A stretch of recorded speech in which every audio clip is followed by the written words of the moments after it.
গণভবনের মতো ঠিক একই কায়দায় ধানমন্ডি ৩২ নম্বরে কিভাবে লুটপাট করে নিয়ে যাচ্ছে নিশ্চয়ই আপনি দেখতে পাচ্ছেন। আমরা সরাসরি আপনাদেরকে লাইভে সংযুক্ত করছি। যারা এই মুহূর্তে দেখছেন বা শুনছেন, আমি আপনাদেরকে একটু লক্ষ্য করে দেখানোর চেষ্টা করছি যে যেভাবে পাচ্ছি যেভাবে পাচ্ছে আমরা যেমনটা দেখতে পাচ্ছি যে হামার নিয়ে আসে। এই যে দেখতে পাচ্ছেন যে গ্রিলগুলা কীভাবে ভাঙচুর করা হচ্ছে। অনেকে হচ্ছে গিয়ে এই যে দেখতে পাচ্ছেন, ওই যে দেখতে পাচ্ছেন, আমি আপনাদের দেখাই যে এই যে দেখেন কীভাবে ফালানো হচ্ছে উপরের থেকে। এখানে নারী পুরুষ সকলেই। আর একটি গ্রিল দেখেন, আপনাদেরকে দেখানোর চেষ্টা করছি। এই যে দেখতে পাচ্ছেন, যারা এই মুহূর্তে দেখছেন বা শুনছেন অবশ্যই একটু কমেন্ট করে দিবেন আর হচ্ছে শেয়ার করে। আপনারা এই যে দেখতে পাচ্ছেন গ্রিলগুলো কীভাবে সে দক্ষতার সাথে মেধাকে কাজে লাগিয়ে কতটা পরিশ্রম করে কিন্তু সে লুটপাট করে নিয়ে যাচ্ছে। এই যে দেখতে পাচ্ছেন এই গ্রিলটি এখন এদিক দিয়ে ফালানো হবে। এই যে দেখতে পাচ্ছেন, আপনাদেরকে যেমনটা দেখতে পাচ্ছি কতটা রিস্ক নিয়ে এই কাজগুলো করছে দেখতে পাচ্ছেন। আমি আপনাদেরকে সরাসরি ধানমন্ডি যে ৩২ নম্বরে যে বাড়িটি রয়েছে সেটাই দেখানোর চেষ্টা করছি। দেখেন এইটা এখন নিচে ফালানো হবে। বেশ কয়েকজন মিলে কিন্তু যেমনটা আপনাদেরকে দেখানোর চেষ্টা করছি যে যেভাবে পাচ্ছে। এই যে দেখতে পাচ্ছেন এখনই ফালানো হচ্ছে।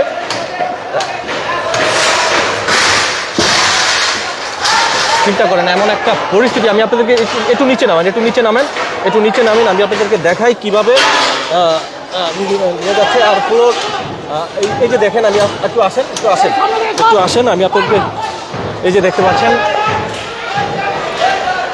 যারা এই মুহূর্তে দেখছেন বা শুনছেন একটু এদিকে আসেন, আমি আপনাদেরকে একটু দেখানোর চেষ্টা করছি। যারা এই মুহূর্তে দেখছেন বা শুনছেন একটু এদিকে আসেন, আমি আপনাদেরকে দেখাই।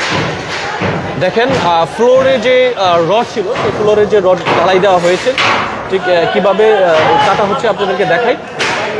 দেখতে পাচ্ছেন এটা সম্ভবত যে কারেন্টের তার নিচে ফালানো হয়েছে। সেই কারেন্টের তারগুলো কিন্তু এখান থেকে কেটে কিন্তু নেওয়া হচ্ছে। আমি যদি আপনাদেরকে দেখাই যে এই পাশে দুই পাশে কিন্তু দুইটা এসি ছিল, যে এসির যে পাতটা ছিল, এসির যে একটা পাত ছিল, যে এসির যে পাতগুলো কিন্তু এখান থেকে খুলে নেওয়া হয়েছে। আর আমরা যেমনটা দেখতে পাচ্ছি যে যেভাবে পারছে সেভাবে কিন্তু গণভবনের মতো ঠিক একই কায়দায় একইভাবে কিন্তু লুটপাট করে নিয়ে যাচ্ছে। যেমনটা আপনারা দেখতে পাচ্ছেন, আমরা আপনাদেরকে সরাসরি দেখানোর চেষ্টা করছি যে দেখতে পাচ্ছেন নারী পুরুষ সকলেই কিন্তু এখানে অবস্থান করছে। যেমনটা আপনারা নিশ্চয়ই দেখতে পাচ্ছেন।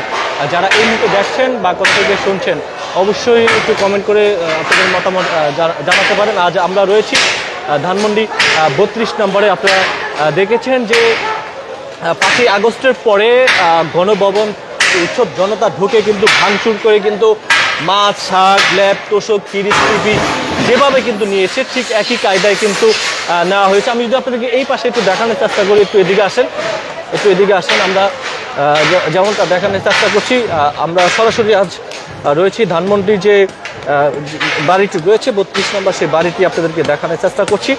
যারা এই মুহূর্তে দেখছেন বা শুনছেন একটু এদিকে আসেন, এই যে একটু দেখানোর চেষ্টা করছি। দেখতে পাচ্ছেন যে কতটা দক্ষতার সাথে হামার টামার নিয়ে এসে কিন্তু এখানে যে মোটা যে রডগুলো ঢালাই সময় যে বিছানো হয়েছে সেগুলো কিন্তু এখান থেকে নেওয়া হচ্ছে। যেমনটা আপনারা স্পষ্টভাবে দেখতে পাচ্ছেন। আমরা আপনাদেরকে যদি এই যে বাড়িটি রয়েছে, যে বাড়িটি দেখতে পাচ্ছেন, এখানে কিন্তু আসলে যে বঙ্গবন্ধু যেখানে তাকে হত্যা করা হয়েছিল ঠিক সেই জায়গাটি যে উপরে যে ফ্লোরটি ছিল সেই ফ্লোরটি কিন্তু ভেঙে দেওয়া হয়েছে। আর আমরা একটু সামনে যাই, যে সামনের বর্তমানে যে পরিস্থিতি সেটা আপনাদেরকে দেখানোর চেষ্টা করছি। যে যারা এই মুহূর্তে দেখছেন, কোথা থেকে শুনছেন অবশ্যই একটু কমেন্ট করে আপনাদের মতামত জানাতে পারেন। আমি রয়েছি আপন টিভি থেকে আরিফ হায়দার। আমরা সামনে যাওয়ার একটু চেষ্টা করছি, যে সামনের যে দৃশ্যটা দেখানোর চেষ্টা করছি। নিশ্চয়ই আপনারা দেখতে পাচ্ছেন এখানে আমরা যেমনটা দেখতে পাচ্ছি যে সামনের যে অংশটা নিশ্চয়ই আপনারা দেখতে পাচ্ছেন একেবারে উপরে যেভাবে পারছে। এই যে দেখতে পাচ্ছেন যে রডগুলা সে নেওয়ার জন্য অনেক পরিশ্রম করছে, যা আপনারা ইতিমধ্যে হয়তো বা আমি আপনাদেরকে একটু জুম করে দেখানোর চেষ্টা করছি। নিশ্চয়ই আপনারা দেখতে পাচ্ছেন। যারা দেখছেন বা শুনছেন অবশ্যই একটু কমেন্ট করে মতামত জানাবেন। আমি রয়েছি এই মুহূর্তে যে ঢাকার যে বঙ্গবন্ধু ধানমন্ডি ৩২ নম্বর যে বাড়িটি রয়েছে সেই ধানমন্ডি ৩২ নম্বর যে বাড়িটি। আর আরেকটি বিষয় হচ্ছে, আমি যদি ক্যামেরাটা একটু এই পাশে ঘোরানোর চেষ্টা করি, যে এখানে যে পার্কিং যে প্লটটি ছিল, যে এখানে যে পার্কিং যে বঙ্গবন্ধু যে গাড়ি ব্যবহৃত যে গাড়ি ছিল সেই ব্যবহৃত গাড়ি এখান থেকে কিন্তু ভেঙে নাট বল্টু যা আছে ইত্যাদি সব কিছু কিন্তু এখান থেকে নেওয়া হচ্ছে। যারা এই মুহূর্তে আমাদের লাইভে সংযুক্ত রয়েছেন, কে কোথা থেকে দেখছেন বা শুনছেন, আমরা আজ রয়েছি ধানমন্ডি 32 নম্বরে। আমি আপনাদেরকে একটু দেখানোর চেষ্টা করি। যারা এই আরেকটি বিষয় হচ্ছে,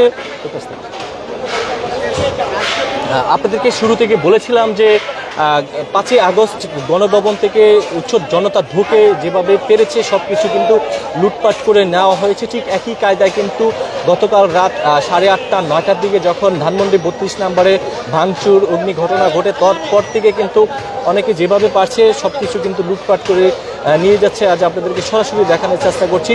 আর এই পাশে আমরা যেমনটা আয়নাগর দেখতে পেয়েছি। আরেকটি বিষয় হচ্ছে ভোলার যে বাণিজ্য মন্ত্রী তফেল আহমেদ ছিল, সেই তফেল আহমেদের বাড়িটি কিন্তু রাত্রে 3টা 4টার দিকে সেই বাড়িটি কিন্তু আগুন দিয়ে পুরানো হয়েছে এবং সেই বাড়িটি কিন্তু ভাঙচুর করা হয়েছে, যেমনটা হয়তোবা আপনারা অনেকেই জানতে পেরেছেন। আজ আমরা যেমনটা দেখানোর চেষ্টা করছি। যারা এই মুহূর্তে দেখছেন বা শুনছেন অবশ্যই একটু শেয়ার করে দিয়ে অন্যকে দেখার সুযোগ করে দিবেন।